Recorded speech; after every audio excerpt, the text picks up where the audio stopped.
بسم اللہ الرحمن الرحیم۔ السلام علیکم، میں طارق گرایا اور آپ یوٹیوب چینل گلبات دیکھ رہے ہیں۔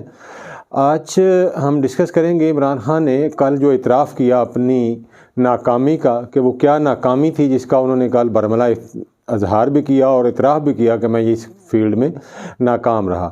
دوسرا یہ ہے کہ کچھ لوگوں کے ذہن میں یہ خیال ہے کہ شاید عمران خان نے جو کل کا اعلان کیا ہے اس سسٹم سے باہر آنے کا، تو اس کا کیا فائدہ ہوگا، کیا مقصد ہے اس کا، کیا وہ واقعی حکومت کو مجبور کر دے گا الیکشن کروانے کے لیے، یا وہ ایک سمپلی جس طرح پہلے بہت سی عمران خان کی بڑکیں تھیں وہ بھی ایک بڑک ہی ثابت ہوگا۔ تو اس پہ بات کریں گے۔ تیسری چیز جو آج کی ویڈیو میں ہم ڈسکس کریں گے وہ ہے نئے آنے والے chief of army staff general صاحب کا یہ جو اپنا امتحان ہے، وہ کہ کسی آتے ہی ان کو کس امتحان کا سامنا کرنا پڑے گا۔ اور یہ جو اس وقت صورت حال ہے، یعنی جنرل باجوہ صاحب کے جانے کے بعد جنرل سید عاصم منیر کو آتے ہی کن کن مشکلات کا سامنا ہے، یہ آج ہم ڈسکس کریں گے۔ تو سب سے پہلی بات کہ عمران خان نے برملا اظہار بھی کیا اور اعتراف بھی کیا کہ سسٹم اتنا مینوپولیٹ تھا کہ میں ناکام ہو گیا، جس مقصد کے لیے لوگوں نے مجھے ووٹ دیے تھے اس مقصد کو حاصل کرنے کے لیے، اور وہ مقصد تھا کرپشن کا خاتمہ اور احتساب۔ اب اس کی بہت سی توجیحات پیش کی جا سکتی ہیں، اس کی بہت سی ایسی وجوہات ہیں جس کی وجہ سے یہ سسٹم فیل ہوتا رہا ہے ہمیشہ احتساب کرنے میں، اکاؤنٹیبلٹی میں، یا اکاؤنٹیبلٹی کا جو سٹنٹ ہے یہ اس کو ہمیشہ استعمال کیا جاتا ہے آرم ٹوئسٹنگ کے لیے، دوسروں کے بازو مروڑنے کے لیے۔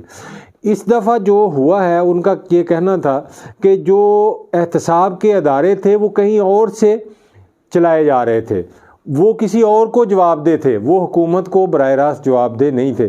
بات ٹھیک ہے، حکومت کو جواب دہ بھی نہیں ہونا چاہیے، حکومت کو ایسے اداروں پر حکومت کا کنٹرول بھی نہیں ہونا چاہیے، لیکن ایسے اداروں کو کہیں اور سے بھی جو ہے وہ کنٹرول نہیں ہونا چاہیے۔ تو وجہ یہی بنی ہے کہ جو عمران خان کا کہنا تھا کہ جو لوگ جہاں ہم سمجھتے تھے کہ یہ ہمارے ادارے احتساب کو یقینی بنائیں گے، وہاں سے یہ احتساب بیورو کنٹرول ہو رہا تھا، اس وجہ سے وہاں میں ناکام ہوا ہوں، اور اگر مجھے دوبارہ حکومت ملی تو میں کوشش کروں گا کہ ایسے ادارے تشکیل دیے جائیں جو کسی کے بھی اثر و رسوخ میں نہ ہوں، اور وہاں ایماندار لوگ، ایسے لوگ جو غیر جانبدار بھی ہوں، بہترین انصاف کو اور احتساب کو یقینی بنائیں۔ دوسری بات جو آج کل بہت زیادہ ہو رہی ہے، کل کی بار بار ڈسکس، جی حکومت کو کوئی فرق نہیں پڑے گا۔ میں بتاتا ہوں کہ حکومت کو کس طرح فرق پڑے گا۔ دیکھیں، اسمبلیاں ڈیزالو ہوتی ہیں یا استعفے آتے ہیں۔ اگر کے پی اسمبلی ڈیزالو نہیں بھی ہوتی، جس طرح نون لیگ کہہ رہی ہے رات کا رانا ثناء اللہ صاحب کہ جی ہم تحریک عدم اعتماد پیش کر دیں گے، پھر اسمبلی کیسے ڈیزالو؟ بھائی 3 دن میں اس پہ ووٹنگ ہو جائے گی اگر آپ پیش کر بھی دیں گے۔ دوسری بات کہ اس وقت دونوں اسمبلیوں کے اجلاس چل رہے ہیں، جب اسمبلی کا اجلاس چل رہا ہو تو اس میں تحریک عدم اعتماد پیش نہیں ہو سکتی، اس لیے پہلی بات کہ عدم اعتماد پیش نہیں ہوگی۔ دوسری بات کہ اگر یہ جو اپنا استعفے دے دیے جاتے ہیں تو تحریک عدم اعتماد پیش کر بھی دی جاتی ہے تو نمبر کس نے پورا کرنا ہے، اور سپیکر کس پارٹی کے ہیں؟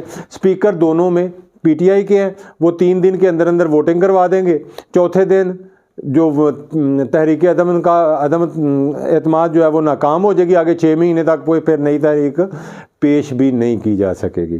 لہٰذا یہ حکومت تو اس معاملے میں تو بے بس ہے۔ اب اگلی بات ہم کرتے ہیں کہ آیا جی ہم ضمنی الیکشن کروا دیں گے۔ دیکھیں، 2 اسمبلیاں اگر ڈیزالو ہو جاتی ہیں اور بلوچستان اور سندھ اسمبلی سے ریزائن آ جاتے ہیں تو یہ تقریباً 650 سیٹیں بنتی ہیں۔ ان 650 سیٹوں پہ ضمنی الیکشن کروانا، وہ بھی جنرل الیکشن سے 5 یا 6 مہینے پہلے، کسی صورت پاسبل نہیں ہے، ایک بات۔ دوسری بات، اگر دونوں اسمبلیاں ڈیزالو ہو جاتی ہیں اور وہاں الیکشن ہو جاتا ہے پورا، ہم کہتے ہیں کہ جنرل الیکشن ہو جاتا ہے، اگلا الیکشن ہو جاتا ہے، کیا حکومت کو یہ بات منظور ہے کہ پنجاب میں بھی اور کے پی میں بھی پہلے سے بھی زیادہ طاقتور پی ٹی آئی کی حکومت بنے. 2/3 جیسا کہ سروے 3/4 کا آ رہا ہے. جب 3/4 کی سٹرانگ گورنمنٹ ان دونوں صوبوں میں ہوگی تو ذرا سوچئے کہ 2023 کا جنرل الیکشن جب پنجاب اسمبلی کا قومی اسمبلی کا ہوگا تو اس وقت موجودہ رجیم امپورٹڈ گورنمنٹ کہاں کھڑی ہوگی. لہٰذا جو کہتے ہیں نا کہ ہر حال میں ان کو, وہ پنجابی دی کہاوت ہے نا کہ چھڈے تے ہوئے کو ہوئے کوڑا کھائیں تے لگی لاج. نہ حکومت پیچھے ہٹ سکتی ہے نہ آگے بڑھ سکتی ہے. اب صحیح معنوں میں جو عمران خان کہہ رہا تھا کہ میں سرپرائز دوں گا, یہ تھا کل اصل سرپرائز جو عمران خان نے ان کو دیا ہے. اور یہاں یہ سب یعنی ہر صورت میں یعنی یہ رائٹ لیفٹ فارورڈ بیکورڈ کوئی بھی چال اب حکومت کے پاس اس کے بعد باقی نہیں رہی.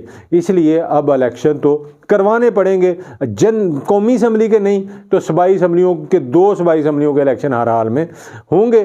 اور یہ جب 2 صوبائی اسمبلیاں جو کہ پاکستان کا تقریباً 70% بنتی ہیں, یہ جب 2 صوبائی اسمبلیوں کے الیکشن ہوں گے اور پی ٹی آئی کی گورنمنٹ ہوگی تو ذرا پھر دیکھیں گے کہ قومی اسمبلی کا جب الیکشن ہوگا تو وہاں یہ سارے امپورٹڈ کہاں کھڑے ہوں گے. جی, تیسری بات میں نے جو کہی تھی کہ جنرل سید عاصم منیر صاحب کا بڑا امتحان شروع ہونے والا ہے.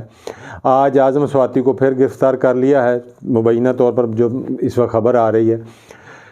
اور جو حالات ہیں وہ پبلک پرسیپشن ہے, گو اس میں جو حقیقت نہ بھی ہو, ویسے تو جو مبینہ طور پر یہ سارے حقائق پر مبنی سارے جو سچویشن ہے وہ چل رہی ہے. جو اس طرح صحافیوں کو, پی ٹی آئی کے لوگوں کو, مختلف میڈیا پرسنس پر جس طرح یہ لگار پچھلے 7-8 مہینوں میں رہی ہے, اس میں کوئی شک شبے والی بات تو نہیں ہے.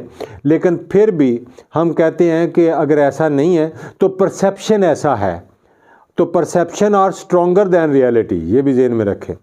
تو اس پرسیپشن کو اپنے اہم ادارے سے کس طرح ختم کریں گے, یہ اب ہمارے محترم جناب جنرل سید عاصم منیر صاحب کا بہت بڑا ٹاسک ہے کہ 29 تاریخ کے بعد کس طرح یہ مطلب اپنے ادارے کی اوپر لگے ہوئے الزامات کو دھوئیں گے. اور یہ بہت جلدی دھوئے جا سکتے ہیں, 1-2 مہینے کے اندر چند ایک اقدامات ہیں, تو وہ دیکھتے ہیں کہ جنرل صاحب وہ اقدامات اٹھاتے ہیں یا نہیں ہیں.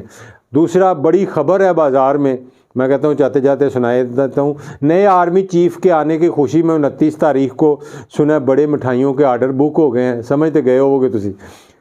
اسی کے ساتھ ہی آپ کے لیے دعا ہے کہ آپ جہاں بھی رہیں خوش